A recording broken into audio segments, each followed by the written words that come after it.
My name is Joshua Taylor. I'm 45 years old. In March 2025, I experienced something that is impossible to explain unless you've lived it yourself. I was at home in Seattle, Washington, when something happened that changed everything. If I hadn't lived through it, I would never have believed it was possible. I found myself in a state no one could have ever expected. I wasn't alive, but I wasn't dead either. It was something entirely different, something beyond what any sane person could fathom. What I saw during those moments that felt like an eternity, was something that needs to be shared with the world. I can't stay silent about it. What I saw and felt goes beyond anything that can be easily understood or described. It wasn't just a vision. It was a reality that opened my eyes in ways I never imagined. And the truth I uncovered has to be told. It's not just for me. It's for everyone. I know some may think I'm crazy, but I know what I saw, and I can't keep it to myself anymore. This experience, this revelation, has transformed everything I thought I knew about life, death, and the world around us. And now, I have to share it. I was born in Seattle, Washington, to a family that at first glance seemed pretty ordinary. My father was an engineer, my mother a nurse. Nothing extraordinary. Nothing to make us stand out from the millions of other families around the country. But I always felt like I was searching for something deeper, something more meaningful than just the day-to-day routine of life. Growing up, I'd often find myself asking questions about life, about purpose, about what really mattered. I was never content with simply going through the motions. I wanted to know why we were here, why everything seemed so transient, so fragile. I went on to work in IT, a field that seemed to promise stability and growth, and for a while, it was everything I thought I wanted. I started my own small software development company. I had my dreams, my goals, my ambitions. I felt the rush of success early on, fueled by my enthusiasm and the belief that I was building something that would last. There were days when everything seemed perfect, and I could feel the excitement in the air, like I was on the verge of something big. But as time went on, I noticed something unsettling. The world around me was changing, and not in ways that I had hoped. The more I worked, the more I noticed how divided everything seemed to be. It was as if the country, the world, was falling apart at the seams. People couldn't agree on anything anymore. Families were divided. Communities were fractured. Politics seemed to be the root of all the conflict, and it felt like it was only getting worse. The constant arguing, the hate-filled rhetoric, it all started to weigh on me. I couldn't escape it, no matter where I went or who I talked to. It started to feel like there was no common ground, no sense of unity anymore. Everything that once felt stable was crumbling. And somewhere along the way, my faith started to slip. I had grown up in a Christian home, and I had always believed in God. But the more I saw, the more I felt like there was no point in praying.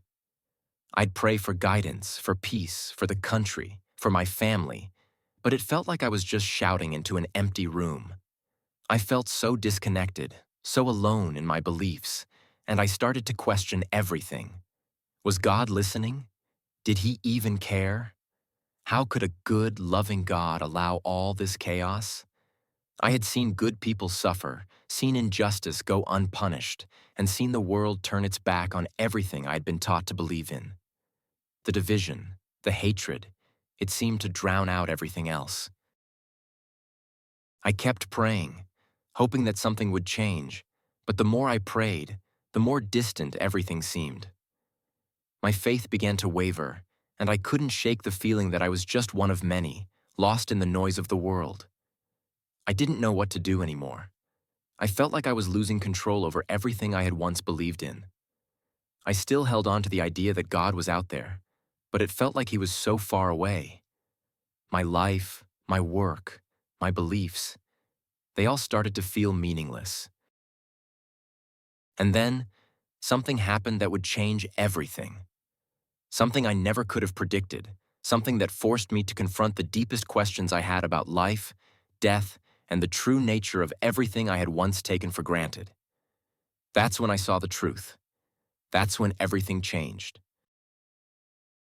That day, I was sitting in my office working on a project that had consumed most of my attention for the past week.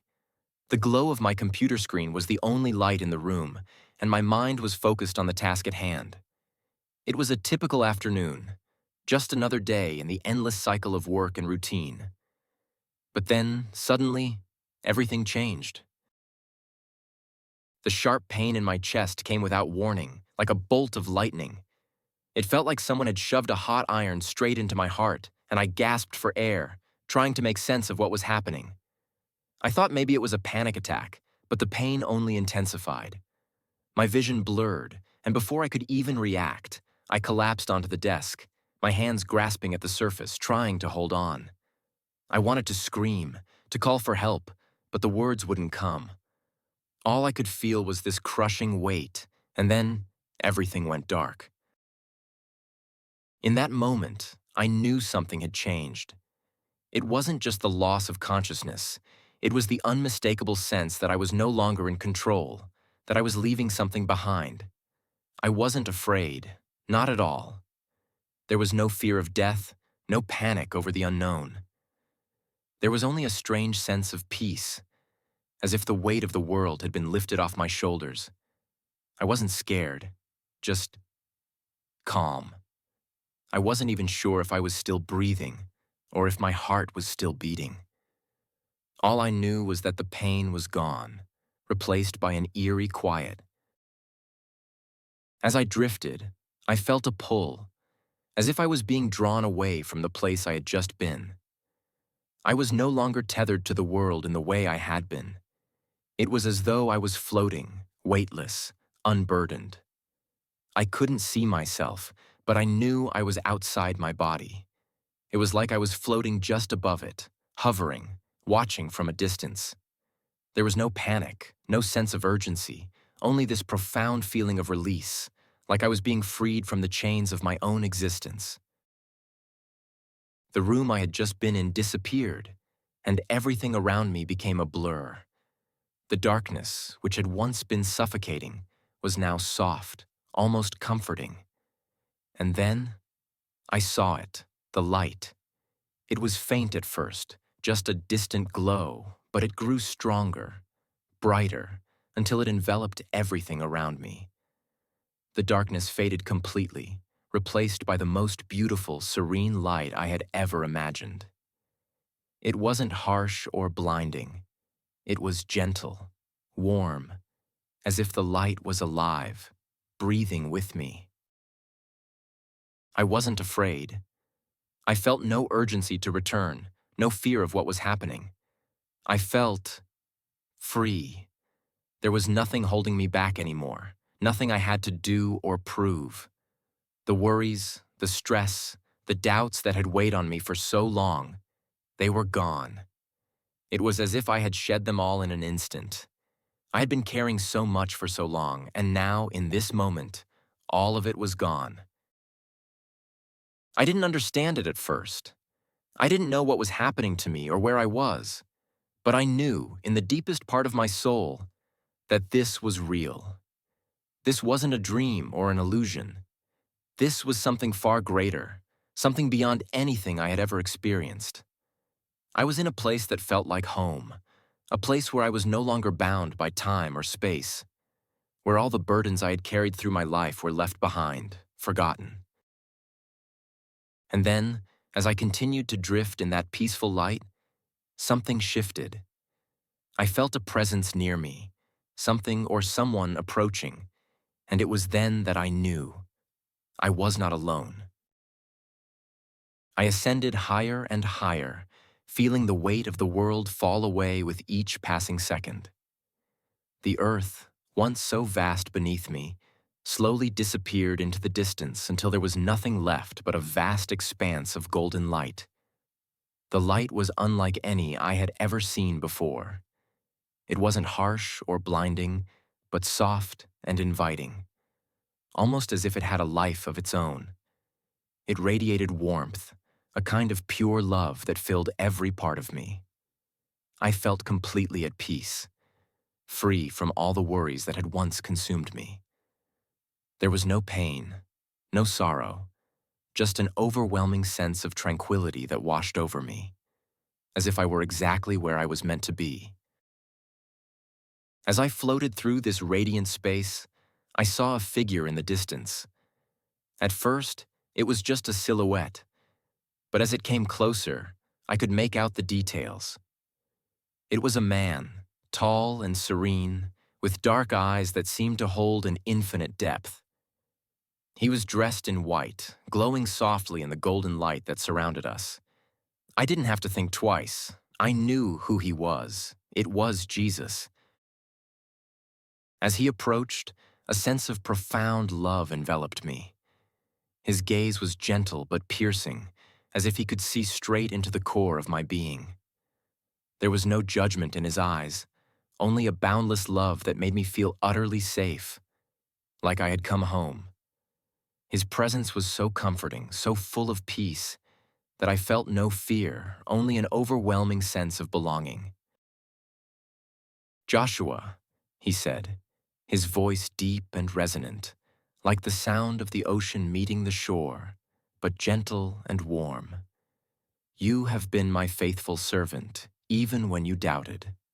I have seen your prayers. I have seen your heart." His words washed over me, and tears welled up in my eyes. I couldn't help it. I had never felt so seen, so understood. For so long, I had wrestled with my doubts, with my frustrations about the world, about my place in it. I had wondered if God truly heard me, if my prayers even mattered. But now, standing before him, I knew that every prayer, every moment of struggle had been seen, had been understood. And in that moment, I felt small, yet profoundly significant, like every part of me mattered. "You think your disappointment with the world is your weakness?" Jesus continued, his voice a soothing balm to my weary soul. "But in truth, it is your strength. You were created for something greater. You will be part of a great awakening." I stood there, unable to speak, lost in the depth of his words. I wanted to ask questions, to understand what he meant, but I didn't need to. Everything that mattered was in his gaze, in the love he extended toward me. It wasn't about the answers I thought I needed. It was about the peace he was offering, the reassurance that, no matter how dark the world seemed, I was never alone. I was part of something much larger, something beautiful. I couldn't find the words to express how I felt. I didn't need to. In that moment, all the doubts, all the confusion, all the anger that had built up over the years melted away. What I felt instead was a profound peace, a love so deep and all-encompassing that it left no room for anything else. I realized then that everything I had been searching for was right there, in that moment with him. The world I had known, with its chaos and division, seemed so distant, so insignificant compared to the truth he was showing me. There was no fear, no anger, only love. And I knew, deep in my heart, that the path I had been walking, the struggles I had faced, had all led me to this moment.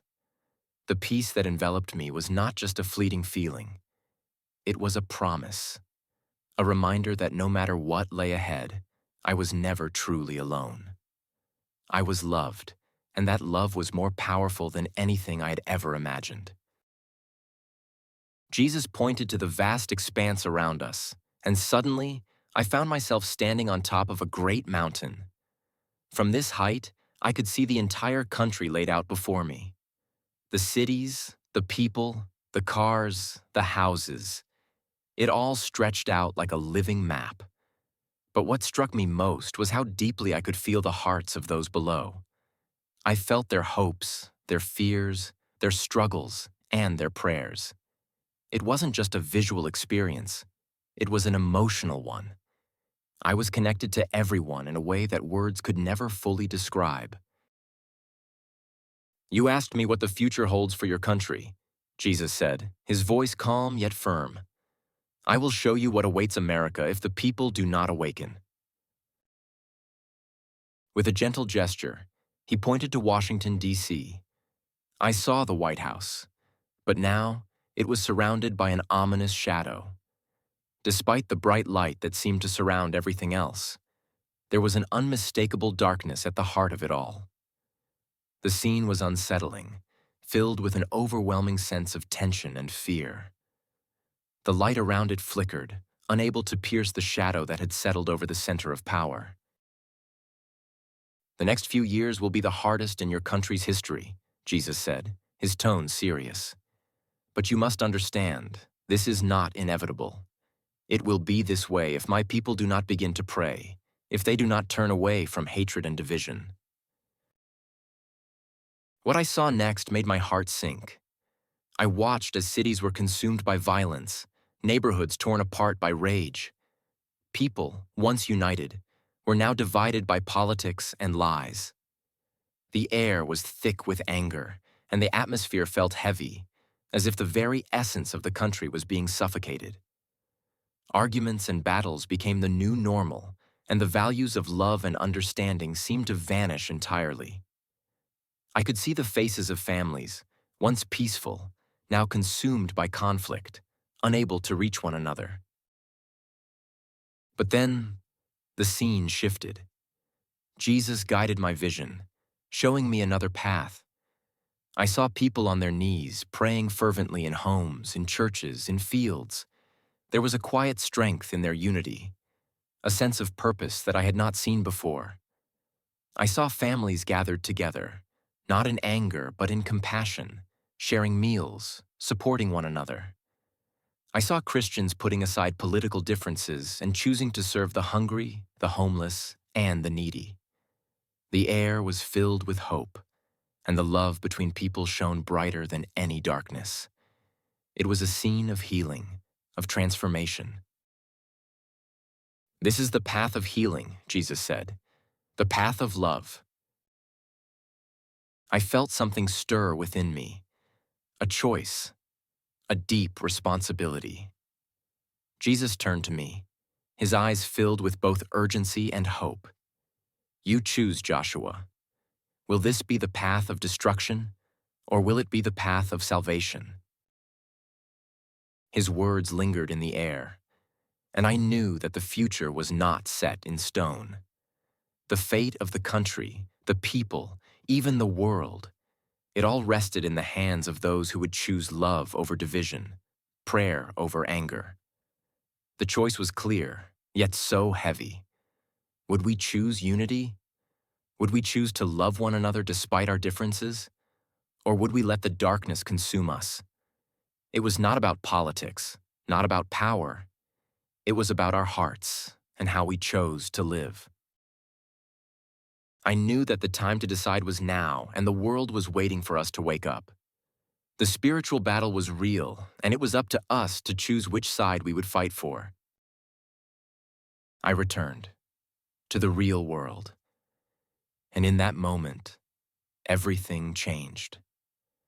When I opened my eyes, I was back in my home, sitting at my desk, the same place where I had been just moments before. But everything felt different. The room, the sounds, the people around me, they were all familiar, yet I was not the same. My family was there, my wife and kids, and doctors were rushing around, but none of it seemed as important as what I had just experienced. There was a calmness, a clarity inside me that I couldn't explain. It was like waking up from a dream, except this dream felt more real than anything I had ever known. I felt something had shifted in me. The doubts, the fears, the confusion I had carried for so long, those things were gone. They had disappeared, like mist burning away in the morning sun. I had come back, but I wasn't the same person anymore. I was free of the weight that had burdened me for years. And in that freedom, something else emerged. A desire to pray. A desire to truly pray, not out of routine or obligation, but because I finally understood the power of it. I began praying every morning, not just for myself, but for my country, for my family, for the people around me. I prayed for healing, for unity, for understanding. I asked for the strength to love those who were hard to love, to forgive those who had wronged me, to serve those who needed it the most. I understood now that prayer wasn't just a way to ask for help. It was a way to connect, to align myself with something greater than anything I could see with my eyes. I began to notice the small things, the simple moments that had once passed by unnoticed. The conversations with my wife that used to feel like routine now felt like sacred exchanges. The time I spent with my children, guiding them, listening to their hopes and fears, it became precious. I started appreciating every moment, every breath, every laugh.